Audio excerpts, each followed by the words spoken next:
Wonder Woman 1984! It's a movie. Like every other movie that exists in the world. Okay, so here's the dealio. Between Soul and 1984, I was rooting for Wonder Woman 1984 because even though I really like Pixar, like everyone else does, I don't feel the same emotional attachment to them as I do some other directors or studios. I don't know, maybe that's just because I'm not an animation stan like a lot of these people. Regardless, is Wonder Woman 1984 good? Okay, here's my quick summary for people who like that sort of thing. 60% of this movie is pretty freaking good. You got that 60%. You've got charming characters, engaging writing, interesting, provocative themes, fun action, and pretty great cinematography. But there's also that 40% that involves awkward writing, weird comedy, and tonal dissonance in the film, as well as an attempt by Patty Jenkins and the other writers to overreach, I guess, their kind of message farther than the movie was capable of taking it. But of course, before I discuss like thematic purpose and pacing issues, I kind of want to start with some of the basics, like all the stuff that doesn't involve spoilers. So let's go. As expected, the best parts of this movie are its actors. Yeah. All the actors are good. I really like the main villain. He's very charming. Maxwell Lord is actually a character from DC Comics that I remembered. I'm not a huge DC Comics nerd, so I'm probably not the right person to judge his portrayal in this movie. But all I can say is, as a film villain, he was charming, interesting, and compelling at the same time. That's really tough to do, to both make him a huge, charming, over-the-top villain, but at the same time, make him a compelling, interesting character that the audience can relate or sympathize with. Somehow they pull it off. That's honestly a credit to the actor who played him. Hold on. Let me check what his, actor is. Wait, what? What? Pedro Pascal played him? The Mandalorian is Maxwell Lord? Okay. Oh, that is odd. But yeah, he's interesting. I also really love Chris Pine. He was the best actor in the movie. Close second, though, would have to be the Wonder Woman actor. Oh, and obviously Pedro Pascal is amazing. Even the actor who played Cheetah, the actress who played Cheetah, she did a really good job with the material she was given. As for the filmmaking merits, I have to compliment the cinematography and the editing. Patty Jenkins knows her way around a camera, and there are a lot of interesting shots that really inspire awe and wonder in some of these scenes. The score is great 100% of the time. Either it's great because it's appropriate for the scene and it's heavy-handed and it makes the audience feel and think in the way it's supposed to, or it's still great because it's taking itself so seriously that in moments that are kind of more for levity, it still plays seriously, and it's honestly kind of funny. In addition to that, the comedy also works really well. I laughed out loud at least five times, unironically. Total, I probably laughed out loud like 7 or 8 times, but those other 3 times, yeah, those were not unironic enjoyment right there. Okay, as for the visual effects, I would have to say the best visual effects were in the beginning. Not because they were necessarily realistic, but because they were just so creative and energized, and they just look cool, okay? They look pretty cool. Otherwise, it's kind of hit and miss. Some things look fine, like the Lasso of Truth.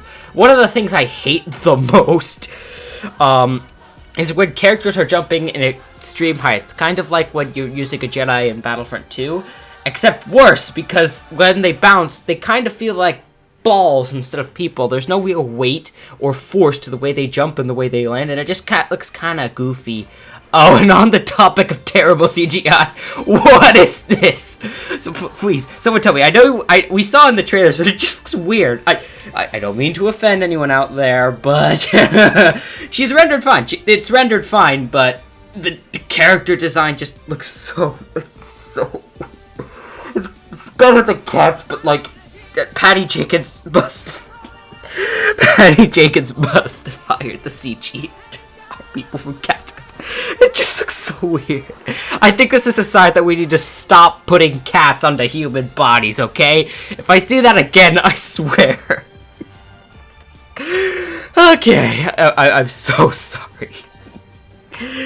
Yeah, so, yeah, a lot of it was good, some of it was kind of bad, but the real stuff that we need to talk about in this movie is not necessarily cinematography or the editing. Don't get me wrong, all this stuff is important, but the real meat here as to why this might not work for some of you and why for a good portion of the movie it wasn't working for me, we kind of have to go into spoilers, so skip ahead to, I don't know, whatever's on the screen right now when if you don't want to get spoiled. To be fair though, if you have HBO Max and you haven't seen it, what are you doing? Unless you're watching this video to find out if it's good, and I'll give you that recommendation later. So yeah, so the main through line of this movie is the fact that wishes have a price. Wishes are born out of lies, and lies are stupid. Okay, nice. Yeah, that's nice. But in addition to that, they also kind of play fast and loose with the wishing mechanics in this movie. So the whole thing is that this magic rock stone, the power is transported into Maxwell Lord dude, Pedro Pascal, and what happens is each wish that someone makes also comes with a price. And here's the problem with that. Sometimes they make it seem like the quote-unquote price is subtext and kind of character-based and all that. Other times they make the price literal. Let's take a look at the cheetah. So her wish is to be like Diana, to be like Wonder Woman. The price for that is her humanity, her innocence, her ability to be a good person. This kind of makes sense, and even though her character change from ordinary person to blood psychopath is kind of sudden, it works because it's framed as if you got this wish, but here's the cost. The cost is the wish entitled her to do awful things because of her newfound strength and power. But then Wonder Woman's wish, as was spoiled in the trailers, is to get Chris Pine back, and while it allows for some quality banter, they have a great dynamic. I love the dynamic. It causes her to lose her powers for some reason? What? That's a literal price. Which is it? Is it a literal price or a metaphorical price? Tell us, movie. And yes, I'm aware that soft magic is better than hard magic and you don't need to explain everything, but I apply that more to huge worlds with detailed lore like Harry Potter or Lord of the Rings. This was one magical mechanic, and the least you could have it do was make sense. Especially since they kind of go too far with the concept. Let me explain.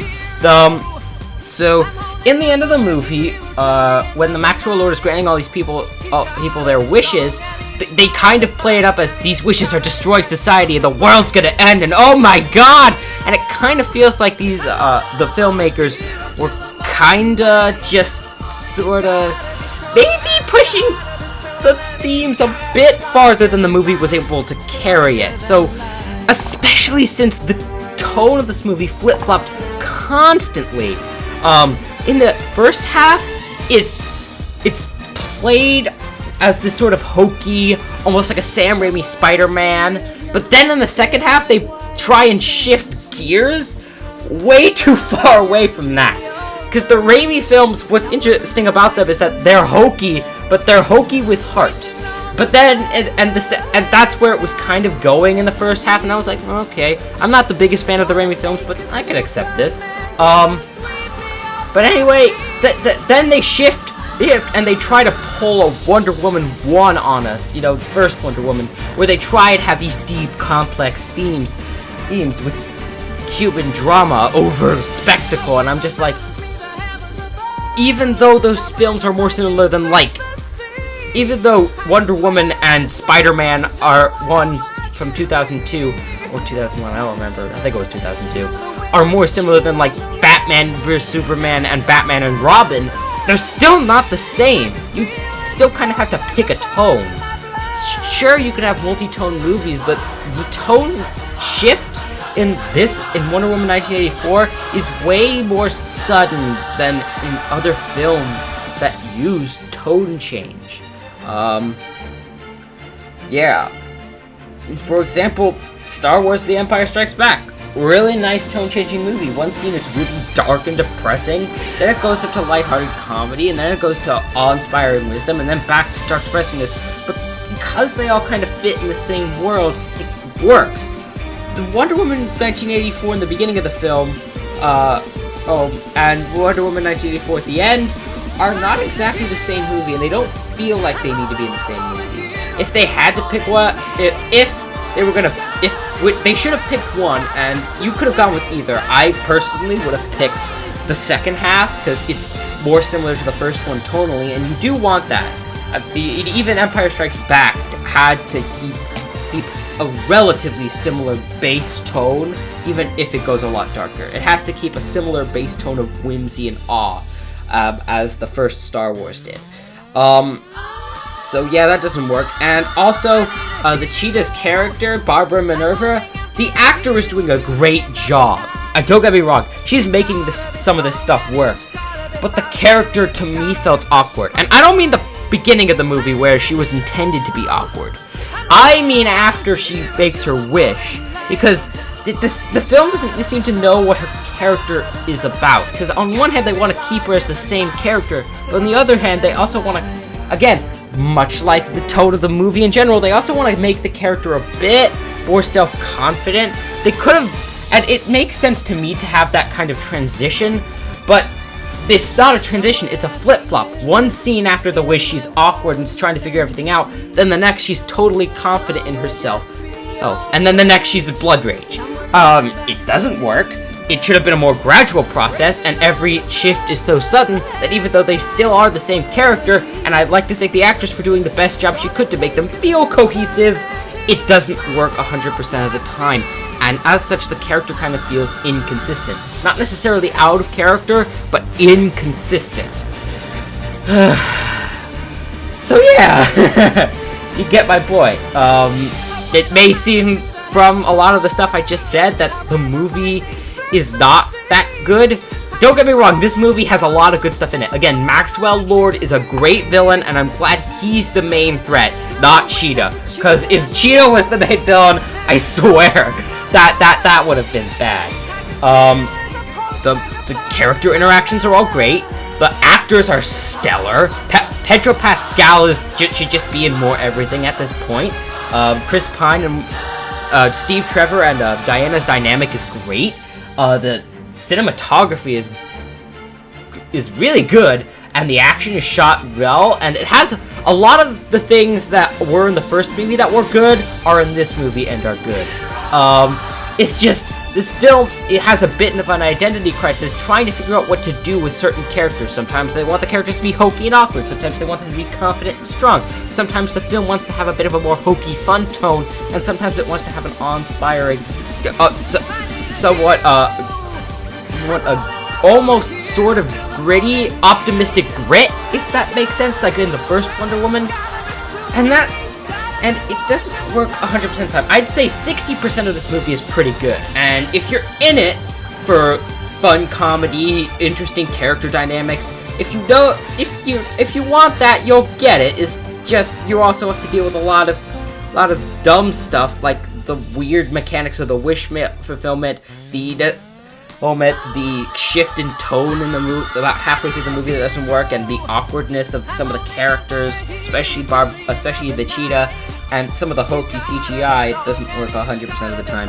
Overall, though, that 60% does it for me. I love when movies are charming and funny, and so when it was charming and funny, I really liked the movie.